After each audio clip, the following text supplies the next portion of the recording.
And they thought the captain was joking. The captain had gone out. Hey, Jack, have a look at this. This is a CQD message. All right, well, he's the skipper, you better send it off. And so the message went out.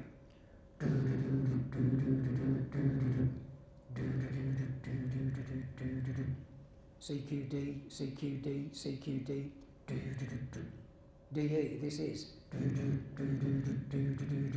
MGY, the call sign of the Titanic. And then they sent the latitude and longitude of the ship. And then, come immediately, we need help. Well, being an old radio operator myself, and I know Max is down here, what would have happened, out of the loudspeakers and out of the headphones, they'd have heard noises that went like this. As transmitters were being tuned up all over the place. And then the reply came immediately. Titanic, this is SS Frankfurt. We have your distress message. We are on the way. Request your position, Frankfurt. 150 nautical miles your position. 150 miles away, the first ship that answered. Another ship called the Carpathia was the second vessel to answer. 58 miles away. The nearest one to answer with a radio call. And yet there was the California, tied up just 12 miles, well, surrounded by ice just 12 miles away. But it didn't know what was happening. On the California, after the radio operator had gone to sleep, the officer of the watch on duty had noticed that night a ship out on the horizon, brightly lit ship. They knew it was the Titanic. And as he was watching it, suddenly all the lights went out. And then they came on again.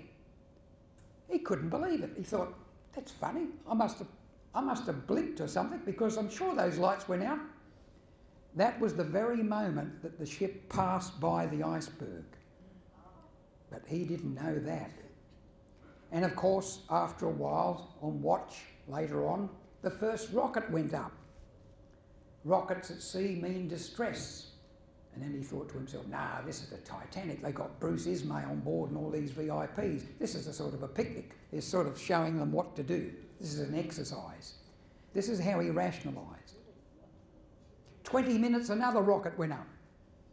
And he thought, gee, maybe it's serious. All right, I better do something.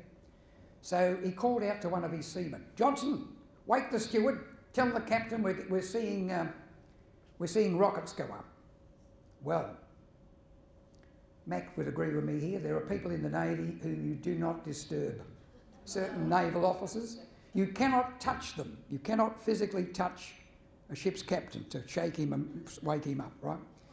Now, on this vessel was Captain Lord. That was his name. And Captain Lord was a martinet, a disciplinarian. He was hated and feared by his crew, even his officers. And so they asked the steward to knock on his door to wake him up. So the steward went to the door. Captain, sir, captain. No reply. Captain Lord, sir, Captain Lord. And he heard this voice say, what is it? And taking discretion in the better part of valour, he said, I'm not going to annoy the captain. He quietly went away. And that's as close as it got to ever being a rescue. Meanwhile, back on the Titanic, they're trying to get the people up on deck. Now, they didn't have a PA system. They had to get the leading steward to get his stewards to go along and knocks on the doors. They're knocking on the door. Excuse me, get some blankets, get some warm clothing, get up on deck, go away, you horrible man, and all this sort of stuff. And no one would come up. And eventually a few came up, and at that time, the Titanic was letting off this enormous amount of steam pressure to calm down the boilers, because the boilers had been going full blast, and now the ship was stopped. So all there was is a scream of steam. Terrible up there. So they all went down below again. In the meantime, Captain Edward J. Smith had now got probably a star fix or something like that, and he knew their position was slightly different from the original message. So he goes into Jack Phillips. Jack, I want you to get this amended position report away. All right, sir. And Harold Bride looks at him and says, look, we should be using the new procedure. What do you mean? What's the new procedure? Well, CQD's out now. It's this one. And this is how the message went out.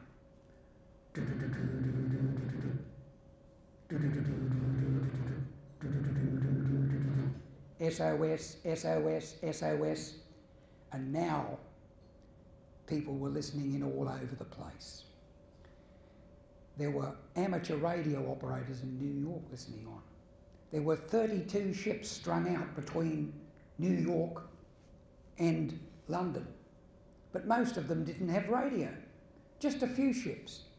There was believed to be an illegal sealing boat taking harp seals off the ice. But of course it wouldn't have had a radio, even if it was there. The nearest ship of any assistance was the Carpathia. And Captain Rostron on the Carpathia, 58 miles away when they took the message, he said, well, we better get over there. Now their ship had a top speed of something like about 15 knots, right?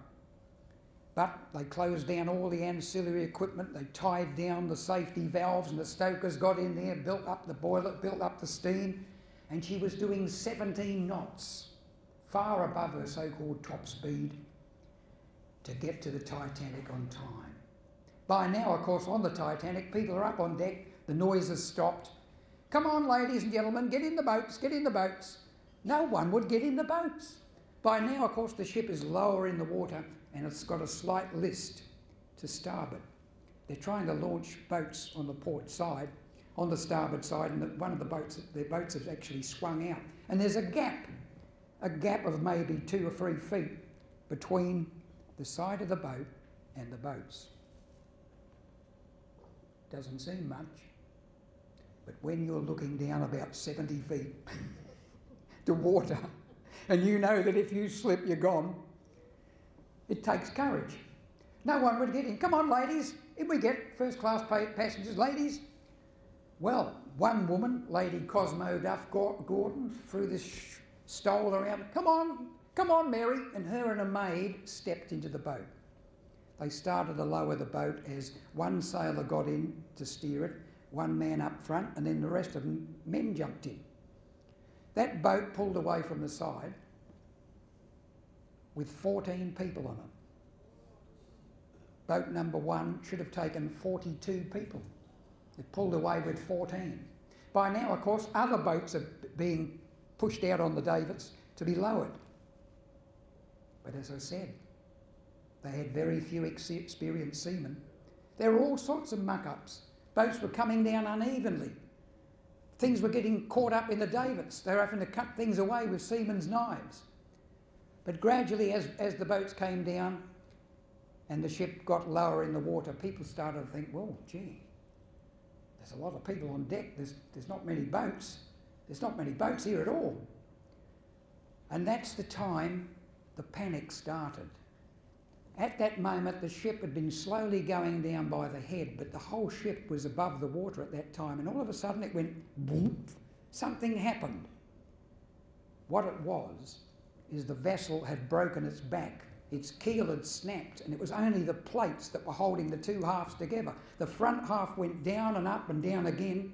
The back half almost broke away, but held. A big wave swept along the deck, and now they knew how deep it was in the water. Now the panic started. Now that the officers had to get their guns out. Bang, bang, bang, keep back, it's women and children first, keep back. But the last boat had pulled away and the ship was starting to sink now. And as it started to sink, they could see now from the boats around the ship, the propellers above the surface of the water. But every single light on that ship was alight. The people in the boiler rooms had done wonders to keep the generators going. They could see it rising slowly, more slowly, and at that time something magical seemed to happen. because from the poop deck they suddenly heard, wafting across the water, the sound of ragtime music. As it rose a little bit more, they could see people were walking aft trying to get away from it. And as it rose a little bit more, it was 20 degrees, 30 degrees, and now they're scrambling like little ants towards the after part of the ship. People are falling over, people are jumping. No more rockets. Suddenly it reached about an angle of 40 degrees, 50 degrees, 60 degrees, and then suddenly all the lights went out and they heard this terrific crashing and thundering as all the boilers broke loose of their fittings and crashed through the bulkheads towards the front of the ship. Up she came a little bit more, and all they could see in the lifeboats now was this black shadow against the stars of the background. Up it came more and more and more. It was nearly vertical, and it seemed to hold there for a moment, as if refusing to go, and then all of a sudden it slid into the deep.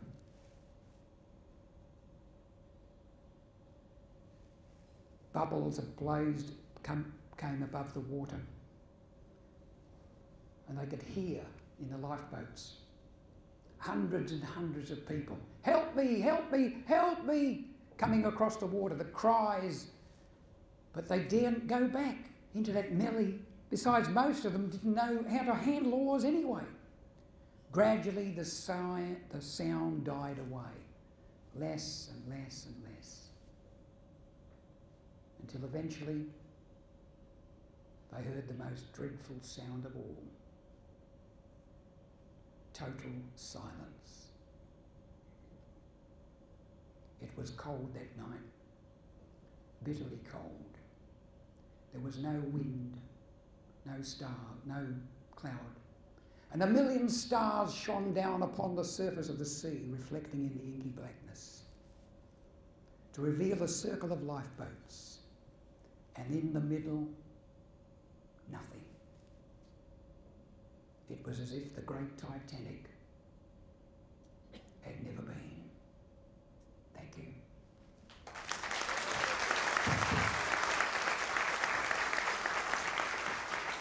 Fantastic.